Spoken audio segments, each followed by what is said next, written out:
to the IMCCRT, or the International Multidisciplinary Conference on Current Research Trends. We are from National University Laguna, and we are representing the Philippines. I am Quervin, Zacary, and Roldan, together with my two co-researchers. I am Gwyneth, Gabrielle, Fajardo. I am Carmela and Maciar. And today we will be presenting our study entitled Divulging Recovery Talk of Alcohol Consumption Among Filipino Rehabilitation Residents, a Foucauldian Discourse Analysis. To start, let us begin by identifying the background of the study. Alcohol has long been a part of Filipino social life and culture. In fact, Filipinos are known to be the second most noteworthy customers of liquor in Southeast Asia after Indonesia. Also, Filipinos are known for celebration and parties, not just because of prosperity, but because of drinking liquor. Along with that, it has a huge part in crimes and violence, wherein liquor intoxication lead to many cases such as drugs, sexual mishandling, violence, and even suicide in the Philippines. However, in spite of those cases, there is still limited information about liquor abuse in the Philippines, since Filipinos don't consider liquor addiction as a health-related crisis and don't continue therapy that could even result in death. Furthermore, even though cultural studies reveal how alcohol is used as a camaraderie, it has fully grasped how alcoholism is being developed.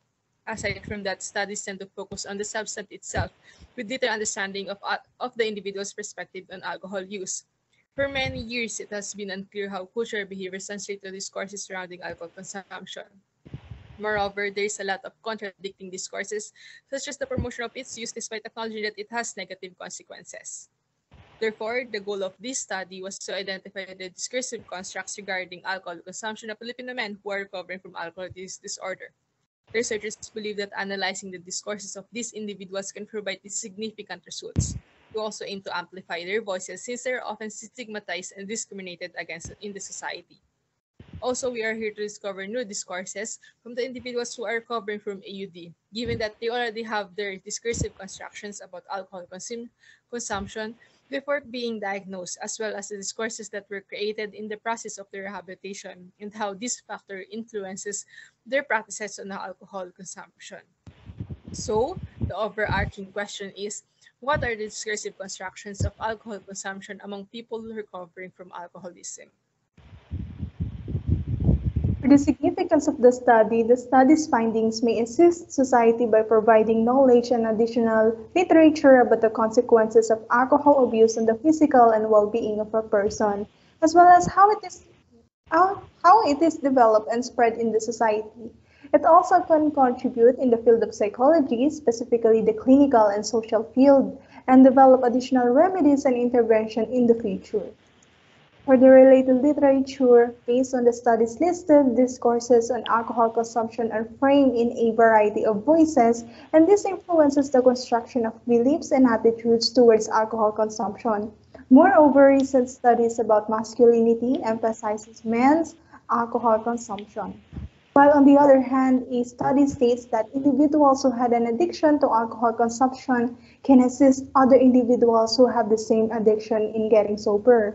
Despite the efforts to comprehend the published scholarship, international studies do not fully reflect the discourses here in the Philippines due to the cultural differences. Therefore, the researchers argue that looking into the discursive constructions about alcohol consumption of people who are recovering from AUD will provide invaluable knowledge on how discourses regarding alcohol consumption shape its practices. In terms of the study's framework, the researchers then prompt for social constructionism as concepts and categories people use to think and communicate are socially produced, according to Berindic 2017. On the other hand, the main research question and specific objectives of the study prompted the need for the complication of the qualitative design, wherein it focuses on understanding more of the social phenomena in their natural setting and base it on people's actual experiences as denoted in their daily lives, according to Presswell and Creswell 2017. For context and participants, the participants of the study were 16 heterosexual adult male who are recovering from AUD and are 26 to 48 years old. However, they should be in their final stages of treatment and they are considered in full remission as endorsed by the directors of the rehabilitation. The participants came from Self-Enhancement for Life Foundation Incorporation, Serene Persona Enhancement Center, and Safe Haven Addiction Treatment and Recovery Village Cebu, which are all accredited with the Department of Health, Philippines, and are from Region 4A to 7. Moreover, we interviewed the participants both face-to-face or online depending on the availability of the rehabilitation center. For our data analysis, since the researchers are interested in the participants' discursive construction about alcohol consumption, the researchers utilized the Foucauldian Discourse Analysis, or FDA, with 6 steps by Carla Willig to analyze the language and its role in the construction of social and psychological life of the participants. Moreover, this method is comparable to the social constructivism, which explains how language influences or builds in our society, which in turn reflects present power and relationships. To ensure the trustworthiness, on the other hand, the quality of data, we utilize Luciardi's 4 key of dimensions. For our reflexivity, as researchers, we positioned ourselves as non-drinkers, but to maintain the credibility of the paper, we conducted multiple readings and interpreted it with the best of our abilities. For our results and discussion, this section will then present the research findings, which showed the meanings that respondents constructed about the alcohol consumption of Filipino men who are recovering from alcoholism, clustered around 4 wider discourses. Specifically, these were: number 1, being alcohol-free was a dream; number 2, drinking alcohol turns you into a demon that will destroy your life; number 3, drinking alcohol is doing drugs; and number 4, alcohol is a temporary solution. In this first major discourse, individuals recovering from alcohol use disorder construct abstention from alcohol as a fantasy and was not possible without rehabilitative intervention. Furthermore, people with AUD talk and construed it as a dream that they could not easily achieve when they are just starting their program. As observed here, when recovering participants just entered rehab, this dream of theirs was accompanied with hope, but no certainty if they will achieve it and leave them being challenged. Furthermore, these individuals recovering from AD felt trapped by their alcohol consumption since they already have embodied it and became their identity. Furthermore, it encouraged them to use derogatory terms to identify themselves, such as alcoholic, rather than an individual who suffered from AUD. However, they now construed being alcohol-free is achievable because they are living the dream now, although the fear of waking up from the dream is still evident, knowing that their battle against alcohol is a lifelong process. This position these individuals as having to live inside the dream when they go outside because of the doubt if they will relapse or not. With this, it may be construed as going back to sleep and dreaming about getting out of the horrifying nightmare. Furthermore, these discourses of transient liberation echoes a deeply entrenched biomedical discourse of alcohol addiction as a relapsing disease. As you can see, these particular discourses of recovering individuals pave their way on the hopeless path to recovery, which is to continually dream with ephemeral moments of sobriety. Moreover, given that these individuals are adhering to the rules and regulations inside the rehab, it became easier for them to end their alcohol consumption. However, when they go outside, it becomes difficult because they have the freedom to do anything. This reveals the importance of authority to them and that without it, it may lead to relapse. This led people recovering from AD to hold on to a higher power, such as obeying God, when they go outside the rehab. With this, it revealed that in order for these people to continue to live the dream and face the reality, they must continue to apply the lessons they learned inside the rehab. This is because the world they have right now inside the rehab is entirely different from the outside. This safe world that exists in a vacuum may serve as a major impediment to their recovery. For our second discourse, it entitles Drinking Alcohol Turns You into a Demon That Will Destroy Your Life. As you can see in this second discourse, participants constructed alcohol consumption as a substance to transform them into a demon who made them destroy their lives. They describe it as like a demonic spirit that took them over and became their identity. It made them disconnect from other people, produced destructive behaviors that affected their family, friends, and dreams. It removed their compassion for other people and became so self-centered, and alcohol became their only priority. Moreover, the recovering participants perceive consuming alcohol again as the final point of their lives wherein it will destroy their life completely, and it could even lead to death. This shows how they view rehabilitation as their gateway to detach themselves from the demon that took over them. Furthermore, consuming alcohol again once they are done with their rehab positioned them to have failed themselves and their family as they reach to the point of no return. With this, it may legitimize the hate and targeted discrimination towards their hopeless situation. It also stigmatizes the self as they have failed their mission to recover from the illness and encourages them to continue wasting their lives despite a momentous slip. Additionally, it creates a stigma on how society views individuals with AAD and are being referred to as alcoholics, wherein if they relapse, they will be rejected by the society, where they believe that change is impossible for them, they're already hopeless. In conclusion, these discourses exemplify how the participants became victims of alcohol, which altered their behaviors, changed their identity, and destroyed their lives, and led them to regretting their past decision. Today, they are the living victims who seek to undo the damage that alcohol has caused them and completely find their identity without alcohol. For our next discourse, drinking alcohol as doing drugs, we can observe in these excerpts unanticipatedly recovering participants perceive that alcohol is somewhat comparable to an illegal drug, when in fact it is indeed considered as a substance that contains the same effect as the other illegal drugs. That concept is not new in the medical field. As the participants stated, it is very similar to drugs. In that case, recovering AED participants identify themselves as similar to those who use illegal drugs. Since the effects of both substances are similar, they develop a sense of longing for that high effect. Well, it is incomprehensible how alcohol consumption as an illegal drug is implicitly promoted among Filipinos as part of a culture that leads to addiction. There are notably advertisements on the Philippine television screens or social media that advertises that we should drink alcohol responsibly or moderately, but ironically, they also promoted alcohol everywhere by associating it with a good deed such as camaraderie. Perhaps this idea is related to discourses of recovering participants before being admitted to a rehabilitation in terms of their desire to consume alcohol recurrently due to the enjoyment and pleasure that it brings, but at the same time, they felt trapped and therefore unable to escape it. In that, in that consideration, the effect of a single shot of an illegal drug is directly comparable to an alcohol consumption, since they consume alcohol gradually to achieve the effect of an illegal drug, and the fact that alcohol is legal to consume, which results to the reason why alcohol can be accessible to anyone.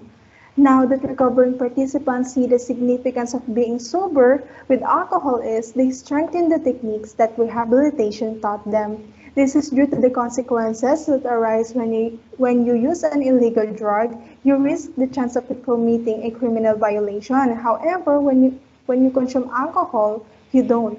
As the participants reveal, when you are already in the phase of intoxication, you will always be looking for alcohol. You will do everything you can consume to as much of it as possible, and this results in developing that kind of confidence to commit crimes. Because of that, not only them suffers, but also their family as well. Now it further motivates recovering participants to progress their recovery by remaining sober, because back then they did not have the capacity to care for their family, and they only learned how to do it when they complied through the rehabilitation lessons. And alcohol, as compared by utilizing illegal drugs, an individual is already committing crimes by consuming it, while alcohol consumption also implies possible criminal offenses, which are widely overlooked by the society because most of these violations are typically unrecognized as a result of alcohol consumption. But in reality, this depicts an addiction behavior in the same manner, and yet it is unimaginable how severe alcohol consumption is being normalized in the society, specifically among Filipinos. Next, the construction that alcohol is a temporary solution is the fourth discourse constructed about alcohol consumption among people recovering from AUD, wherein alcohol consumption is referred to as a bad substance despite the comfort it brings to the participants. These discursive constructs present in the screen exhibit how consuming alcohol is a great way to cope up with their problems and ease their burdens, wherein it serves as a friend to them that they go to whenever they have problems. It will listen to them and provide temporary escape from their problems. With that, it provides them a sense of security and assurance that everything will be warm and all problems will be resolved. However, when the alcohol wears off, they are confronted with reality. This led them to perceive alcohol as a deceiving, because it pretends to be there to help them to solve their problems, when in reality, their problems are also for a limited time. Alcohol only solves their problems by the time that they are inhibited. With this, rehabilitation made them realize that now how their so-called coping mechanism is wrong and how it prolongs their agony. When in contrast, alcohol did actually alleviate their problems even just for a short time.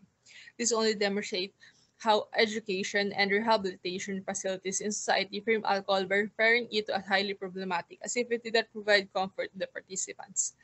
This only shows how society promotes alcohol as a bad substance, which also reflects on the individuals who consume it, without realizing that it also provides a small solution, albeit a temporary and potential dangerous one. Therefore, framing it as such only provides stigma and the ideology that alcohol is indeed bad together with the people who are consuming it, and positions them as problematic. In conclusion, alcohol consumption is practiced in the Philippines as a way of coping that provides them comfort and a sense of escape from problems. Nonetheless, as drinking alcohol is normalized, it also creates a stigma for individuals who are doing it to cope up because normal people or non drinkers think that it is just an excuse to drink and refer to them as addicts without realizing that it is their only safe space even for a short time, wherein they are being judged before they can be understood. For our discussion tackles in this study, it was revealed through the participants' discourses that rehabilitation promotes the abstinence of alcohol by instilling to individuals recovering from AUD that alcohol is bad. This creates the discourse that having cravings or consumption once in a blue moon is already a sign of relapse, whereas when recovering people tend to slip, they are automatically stigmatized and blamed because most people believe that it's already their responsibility to abstain completely. At this point, knowing that alcohol is being referred to as a bad substance makes it more difficult for the recovering participants to purely abstain from it, as it gives them the impressions that they are afraid of relapsing, creating a discourse that is actually their last chance, leaving them no hope.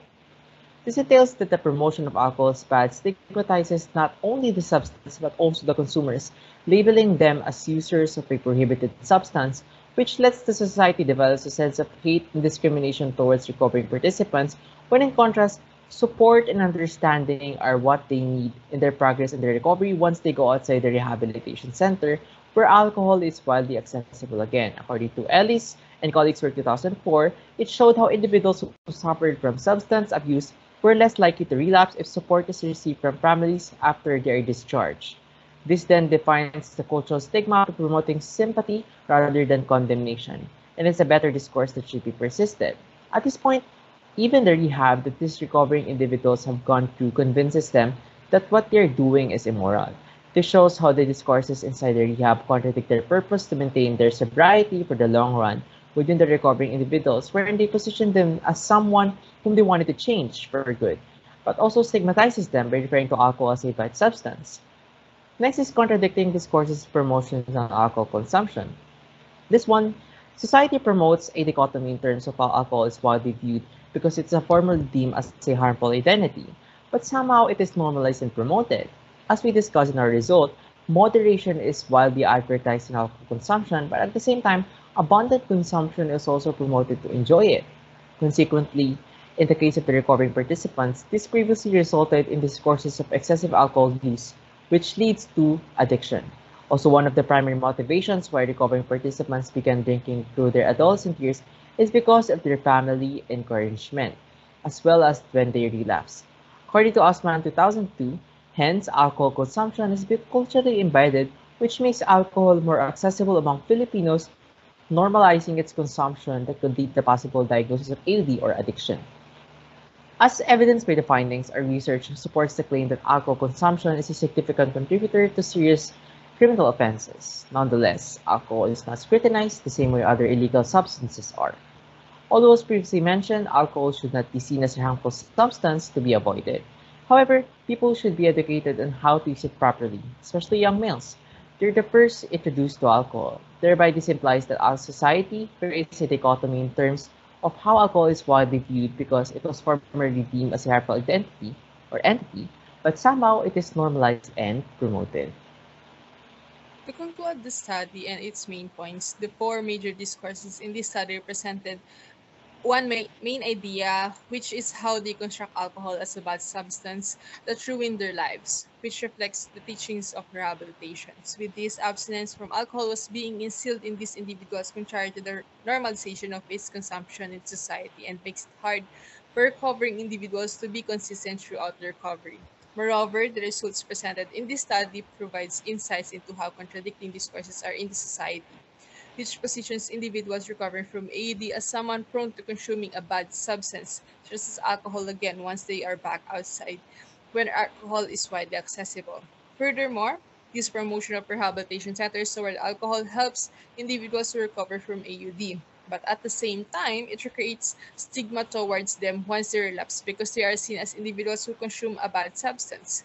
This then creates discrimination and condemnation towards them, when in reality, continuous understanding and support is what they need even before they start becoming dependent on alcohol consumption. The problem with alcohol use disorder is not new. However, the approach toward the rehabilitation of individuals who have AUD must be assessed and recalibrated to avoid relapse and stigma towards them. Finally, in terms of recommendations, the researchers make a few suggestions that could help. In order to conduct more research and improve the study, it should be considered in the future. To begin, we must focus on educational field. Students should be educated on proper alcohol consumption and the risk of abusing it, with the help of the trained counselor and other educators. Because it is widely accessible substance to the youth, most schools in the Philippines do not address or initiate discussions about such issues with their students. Secondly, this study does not imply complete prohibition of alcohol consumption among Filipinos. Instead, existing policies or laws in the Philippines regarding people's access to and consumption of alcohol, such as age restrictions, requiring permits from distributors and retailers, should be strictly enforced in order to reduce substance abuse. Lastly, it is also recommended that the researchers support and improve this study because there is a scarcity of literature about alcohol in the Philippines. Given that the most of the published scholarship online focuses on the negative effects and common misconceptions surrounding it, which promotes the stigma and ignorance of the society about this substance. Furthermore, researchers who want to expand on this study should compare the approaches in private and public rehabilitation centers, as only people in recovery from private rehabilitation centers were included in this study. With that said, as we try to amplify the voices of these individuals who were not given the opportunity to be in the spotlight to explain themselves, realize one thing. We must try to put ourselves in their shoes. As they attempt to recover, they face numerous challenges that are invisible to the naked eye. Instead, we judge them when they slip and fail to live up to the expectations of a recovering individual. As a result, we must try to understand them and make them feel that no matter what happens, we are there for them. Before we end this presentation, we would like to leave a gentle reminder that says, Be sensitive and try to understand other people's pain. Sometimes that's all they need to hear. remember that we are all humans. We all want to be loved, accepted, and understood. Again, if we fail. My name is Quervin, Zacary, and Roldan, and together with my two co-researchers. I am Gwyneth Gabrielle Fajardo. I am Carmela and Maciar. And I hope you enjoyed listening to our presentation entitled Divulging Recovery Talk of Alcohol Consumption Among Filipino Rehabilitation Residents, a Foucauldian Discourse Analysis. And thank you, IMCCRT, for giving us the opportunity to bring our paper into the international stage.